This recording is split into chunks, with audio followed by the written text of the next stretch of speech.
네, 4월 30일 사도행전 17장 16절에서 34절 말씀입니다.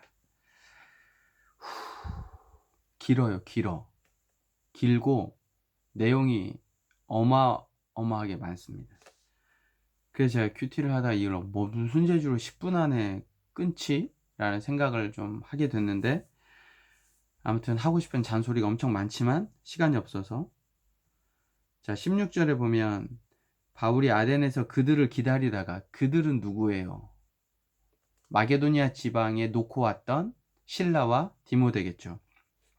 그들을 이제 기다리다가 아덴을 한번 둘러보는 거예요. 자, 해화역 4번 출구에서 만나자라고 하다가 뭐 그렇게만 있으니까 어떻게 해요?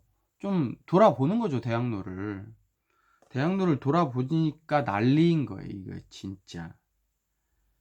근데 사실 대학로는 좀 건전합니다. 홍대 뭐 이렇게 클럽 있고 뭐 술 먹고 막 난리를 치는 거야. 진짜.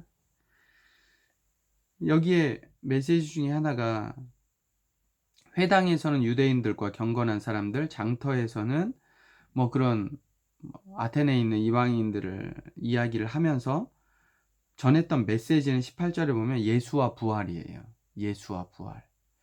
나중에 전체적으로 오늘 메시지의 중심은 22절부터 31절이거든요. 22절, 바울이 말하되 라고 시작되어져서 31절 끝에 모든 사람에게 믿을 만한 증거를 주셨음이니라 하니라.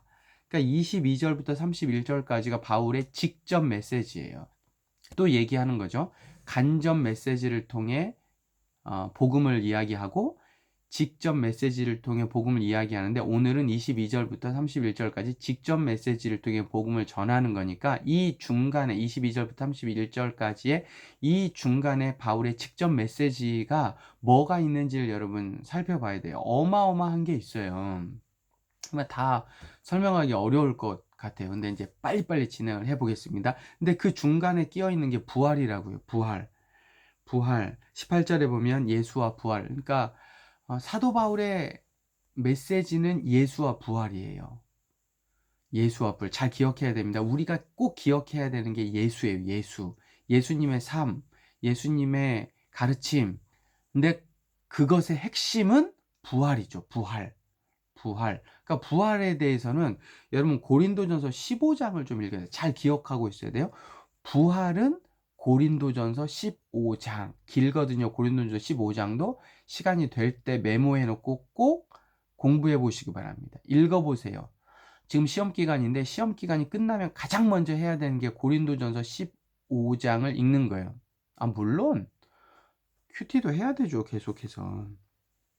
자, 22절부터 31절까지는 한 세 가지로 나누어 볼 수 있습니다. 24절부터 25절에 보면 창조주이신 하나님, 24절에서 25절은 창조주이신 하나님, 26절에서 27절은 다스리시는 하나님, 그리고 28절부터 31절까지는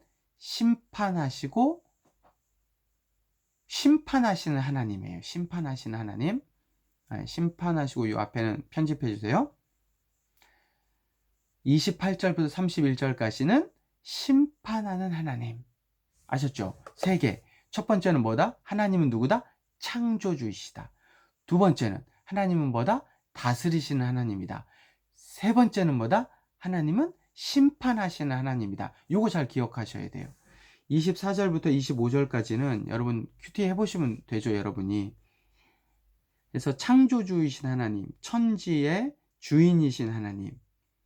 그래서 모든 왜 그러냐면, 오케이.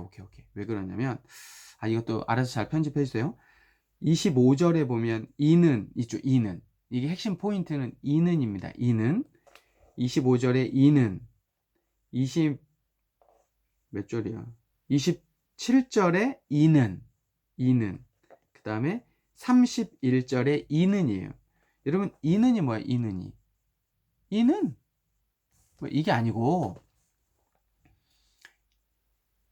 이와 같은 이유는 그러니까 앞에 뭔가를 설명한 이유는 인 거예요. 그래서 24절에 보면 하나님이 창조주이시고 만물을 지으시고 천지의 주제이시고 뭐 이렇게 하잖아요. 부족한 게 없고 사람의 손에 섬김을 받지 않는다는 거예요. 그 이유는 만민에게 생명과 호흡과 만물을 주시는 이시기 때문에 그런 거죠. 하나님이 모든 것들을 다 창조하셨고 가지고 계세요. 그리고 주시는 분이라는 거죠. 그러니까 하나님이 누구예요? 주인이에요. 그래서 부족한 게 없어요, 하나님은. 그래서 우리가 뭔가 하나님 앞에 해드렸다고 이야기하는 게 웃기는 거예요. 사실 사람이 헌신하고 하나님 앞에 헌신하는 거, 뭐 이거 웃기는 거예요. 하나님 편에서 보면 우리가 재정을 드리고 헌금하고 이것도 오히려 하나님이 우리를 만들어서 우리에게 무한한 은혜와 능력을 주시는 거죠. 호흡과 생명과 만물을 주시는 분이라는 거예요. 그리고 26절에 보면 인류를 한 혈통으로 만드시고 온 땅에 살게 하시고 연대를 정하시고 거주의 경계를 한정하셨어요. 그 이유는 이렇게 왜 하셨냐면 사람으로 하나님을 더듬어서 찾게 하고 발견하게 하려 하심이라는 거예요. 그러니까 하나님을 우리가 우리의 삶 속에서 찾아가야 되고 하나님의 다스리심, 우리를 인도하심을 그리고 우리를 향한 하나님의 뜻을 발견하기 원하심이라는 거예요. 근데 발견된대요. 여기 보니까 발견하게 하려 하심이라. 그러니까 우리가 하나님을 찾으면 하나님을 찾을 수 있다라는 거예요. 하나님을 모른다라고 이야기하는 게 아니라 할 수 있다라는 이야기를 하는 거죠. 그 이유는 또 하나는 그는 우리 각 사람에게서 멀리 계시지 않는데요. 멀리 계시지 않는데요. 이게 중요합니다.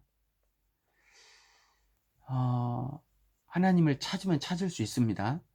간절히 구하면 하나님을 만날 수 있어요. 여러분 꼭 이 사실을 기억하셔야 돼요. 아셨죠? 그 다음 세 번째는 이제 28절부터죠. 우리가 힘입어 살며 기동하며 존재한다라는 거예요. 그러니까 우리가 하나님 안에 있다라는 이야기를 하고 있는 거예요. 그리고 29절에 보면 하나님의 소생, 하나님의 자녀가 되었죠. 그리고 30절에 보면 알지 못하던 시대에는 제가 볼 때 이건 구약 같아요. 구약. 하나님이 우리가 하나님을 구약 때는 완벽하게 알 수 없거든요. 신약 때는 예수 그리스도를 통해서 우리가 알 수 있지만 그래서 하나님을 알지 못하는 시대에는 하나님이 간구하셨거니와 이제는 어디든지 사람에게 다 명하사 회개하라 하셨으니 이는 정하신 사람으로 하여금 심판한다 이거거든요. 그러니까 이제 우리가 하나님 안에 있어요. 하나님의 소생이에요. 하나님이 우리를 창조하셨어요. 그리고 하나님이 우리를 발견케 하셨거든요. 그런데 우리가 죄를 지은 거예요.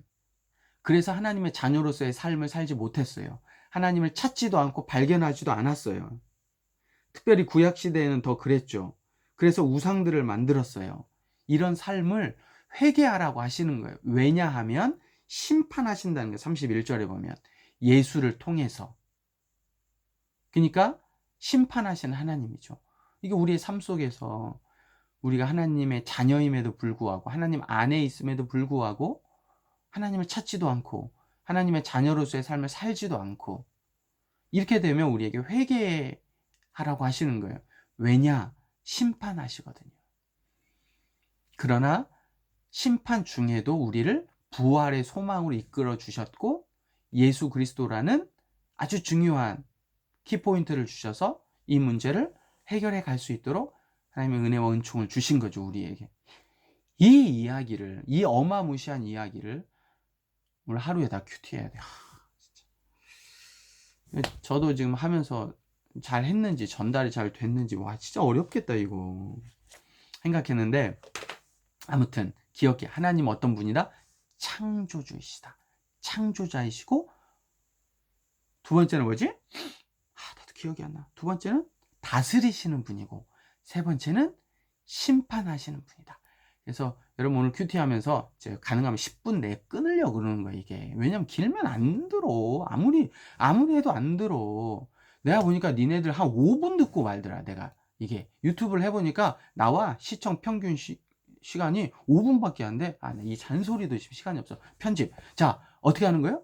창조주 하나님, 다스리시는 하나님, 심판하시는 하나님. 이 사실은 뭘로 아는 거예요? 이는 찾아. 25절의 이는, 27절의 이는, 31절의 이는. 알겠죠? 그리고 이 메시지의 가장 중심은 22절부터 31절까지인데 이 메시지를 싸고 있는 게 부활이다. 그래서 18절에 예수와 부활 나오고 32절에 부활 나오고 이 정도는 알 수 있겠지. 머리를 세워서. 화이팅! 그래서 오늘 하루 이거 갑시다를 해야 되는데 뭐라고 갑시다를 하지? 오늘 하루 그냥 갑시다!